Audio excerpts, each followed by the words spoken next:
Hello everyone, welcome back to stone age. This is Swati Sharma. तो बहुत सारे लोगों का ये क्वेश्चन होता है कि कभी कभी इमोशनल बैगेज इतना बढ़ जाता है कि हम उसे हैंडल नहीं कर पाते और फिर वो हमें स्ट्रेस देता है, डिस्ट्रेस जैसी फीलिंग देता है, एंग्जाइटी होती है और वो बैगेज कैरी करना इतना मुश्किल हो जाता है कि हमारी पर्सनल और प्रोफेशनल लाइफ इम्पेयर होती है उससे। अब इसका इलाज सीधा सीधा है, एक टेक्निक है ना, वो आप खुद अपने ऊपर कंडक्ट कर सकते हैं डेली बेसिस पर। तो उसका नाम है कैथारसिस। अब कैथारसिस की अगर अपन हिस्ट्री देखें तो ये जो वर्ड है ये ग्रीक वर्ड है और इसका मतलब होता है perspective towards your life, a new perspective या फिर कुछ नई चीज़ का एक नया सोल्यूशन सामने आना, है ना। इसको एज अ टेक्निक सबसे पहले यूज़ किया था सिगमंड फ्रॉयड ने। सिगमंड फ्रॉयड ने सबसे पहले इसकी थ्योरी ये दी थी कि जो हमारा इमोशनल बैगेज होता है वो एक एनर्जी कैरी करता है, राइट। वो एनर्जी हमें नेगेटिव फील कराती है। वही एनर्जी को हम अगर किसी प्रोडक्टिव काम में इन्वेस्ट कर दें तो वही एनर्जी हमें एक पॉजिटिव रिजल्ट देगी। तो वो जो कंक्लूजन होगा पॉजिटिव रिजल्ट का वो हमें स्ट्रेस नहीं होने देगा बल्कि एक सेटिस्फैक्शन देगा, and that's how we progress. तो वो एक सिचुएशन से भी ओवरकम करने का तरीका है और नई टेक्निक्स सीख कर या नई चीज़ें अपनी लाइफ में अपना कर और उस एनर्जी को प्रोडक्टिवली यूज़ करके हम उस सिचुएशन से ओवरकम भी कर सकते हैं और हम स्ट्रेस्ड भी नहीं होंगे ना। इसको सिंपली लेते हैं, फॉर एग्जांपल अगर कोई बहुत ज़्यादा हाइपर एक्टिव है और उसका सिटिंग नहीं हो पा रहा, उसका काम नहीं हो पा रहा, तो मेक श्योर कि आप थको, है ना, कि आप वो जो एनर्जी है वो फिज़िकल एक्टिविटी में इन्वेस्ट करो। एक रिसर्च पेपर भी पब्लिश हुआ था जिसमें टाइकोंडो पे रिसर्च की गई थी कि how it helps you to in this method called catharsis. तो उसमें आप अपने पुराने जैसे गेस्टल्ट की एक फ़िलॉसफी है जिसके अंदर आप रोल प्ले करते हो, है ना, तो उसी में आप अपने एक मेथड एक्टिंग का एग्जाम्पल भी ले सकते हो या फिर आप साइको ड्रामा भी ले सकते हो। तो ये सब टेक्निक्स कैथारसिस के अंदर ही इंक्लूडेड होती है।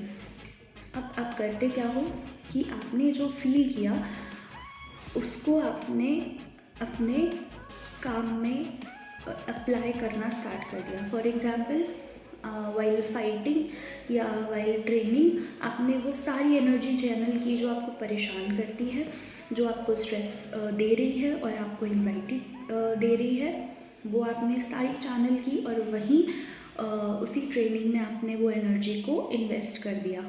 उससे होगा क्या, पहले कुछ टाइम तक आप बहुत जोश में रहोगे और इवेंचुअली जैसे जैसे जैसे जैसे वो एनर्जी आप निकालोगे अपने काम से और अपने प्रोडक्टिविटी में निकालोगे, होगा क्या, इवेंचुअली आपको थोड़ा सोचने का टाइम मिलेगा, है ना। तो एक स्टेज ऐसी आएगी कि अब आपको समझ आने लगेगा कि I was worried for no reason and that was nothing to worry about, है ना। और ये सिर्फ अपन फिज़िकल एक्सरसाइजेस के थ्रू नहीं, जैसे बहुत लोगों को डिप्रेशन अगर हो रहा है तो वो क्या कर सकते हैं कि मेडिटेट कर सकते हैं।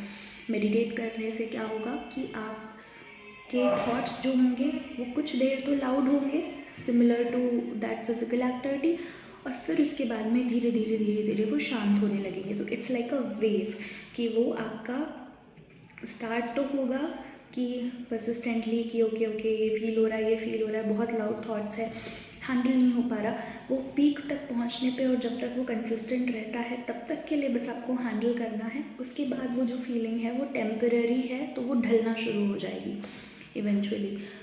सिमिलरली और आप क्या कर सकते हो, जर्नलिंग कर सकते हो कि निकाल दो।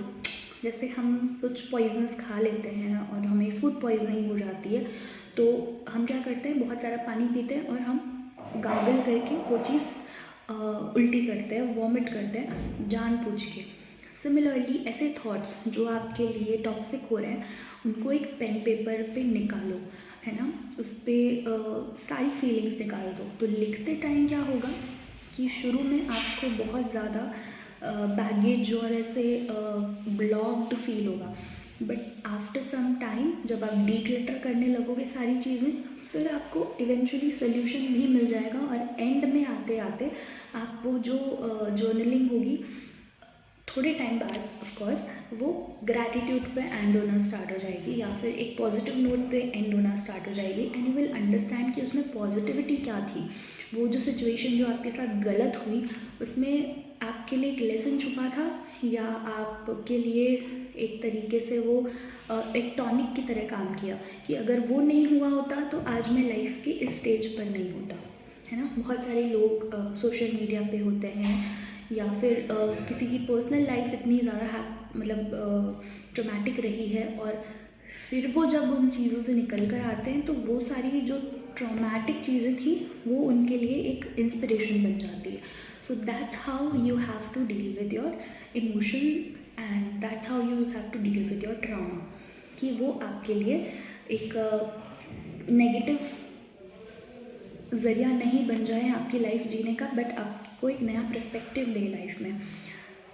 इसका एक और एग्जांपल है कि फॉर एग्जांपल आप किसी इलेक्ट्रिसिटी के प्लांट पे जाते हो, है ना। तो ऐसे तो इलेक्ट्रिसिटी बहुत डेंजरस है, पर हमने क्या किया कि उसकी एनर्जी को कन्वर्ट करके हम अपने हिसाब से मोल्ड करके हम पंखे भी चला रहे हैं, हम लाइट भी चला रहे हैं, हम अपने हिसाब से रेगुलेट करके अपने मोल्ड में ढाल के उसको चला रहे हैं। तो brain is also like that कि वो आप चाहोगे वैसा मोल्ड हो जाएगा, पर अगर आपने कंट्रोल नहीं लिया तो होगा क्या कि ब्रेन आपको कंट्रोल करना स्टार्ट कर देगा। तो make sure that you are on the driving seat, not your brain, not your thoughts, not your traumas, but you. So you have to deal with your emotions accordingly. Thank you.